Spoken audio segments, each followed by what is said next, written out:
And the city of Tshwane has until tomorrow to deliver clean drinking water to residents of Hammanskraal.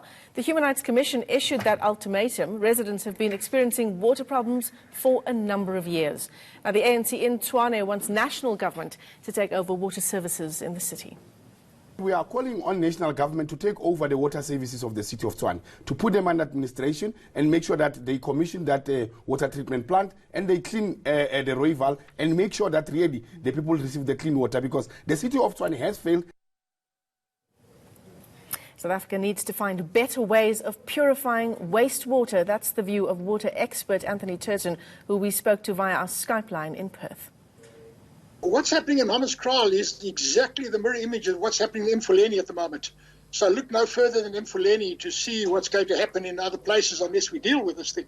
The simple bottom line is that water quality has been deteriorating for some time. I predicted this in 2008, and we've been on that steady trajectory since then. One of the reasons why water quality is deteriorating is that we are simply discharging too much untreated or at best partly treated sewage into our rivers, and all rivers ultimately in South Africa become drinking water for somebody else, and that is overwhelming the water purification plants, the water treatment plants run by your major enterprises. So that's the long and the short of it. Unless we sort out the sewage management in the country, this domino is going to continue to fall. Now, the Human Rights Commission's Boang Jones joins us in studio to talk more about that so-called ultimatum it's issued to the city of Tshwane. As always, Mr. Jones, thanks very much for coming in. You were telling me off camera that, in fact, it wasn't an ultimatum per se. Just clarify for us. Yes, we want to categorically deny these claims that we've given the city until tomorrow to ameliorate the water situation in Hammanskraal. This ultimatum was issued in August, and the city is implementing our directives.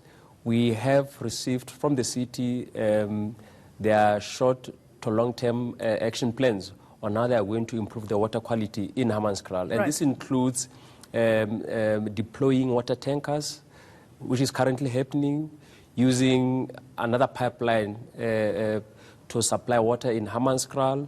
There are a range of other interventions that they are going to introduce in order to ensure that this matter is addressed.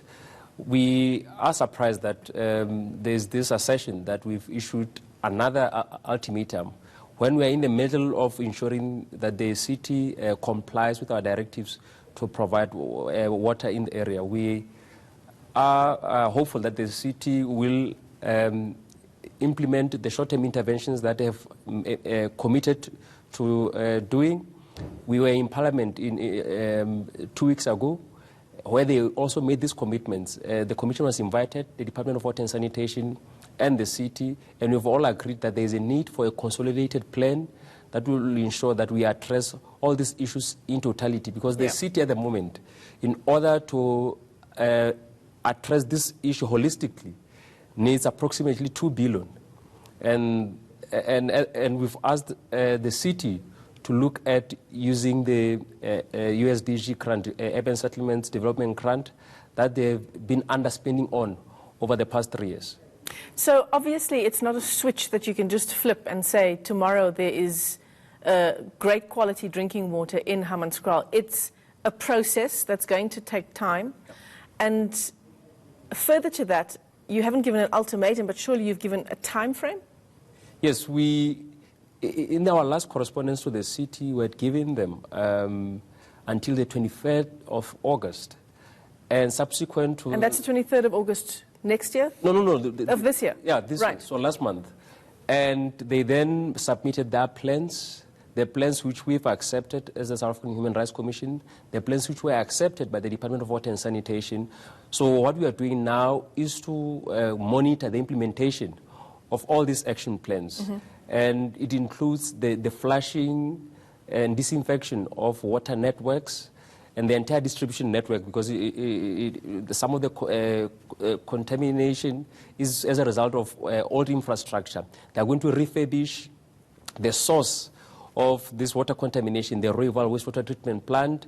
They are going to create additional capacity so that the plant is able to deal with the sewage that comes through.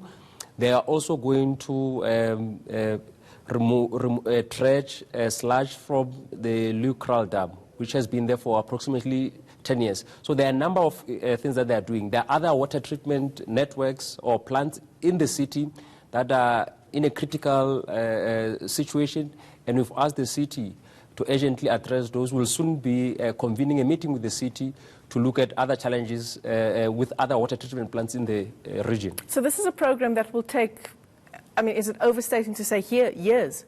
It will take years. So the long-term plan is that within a period of 3 years, the refurbishment would have been completed.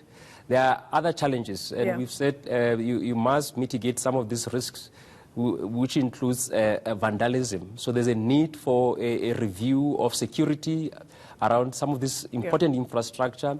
There's a need for the city to improve oversight on the work that contractors will be doing going forward.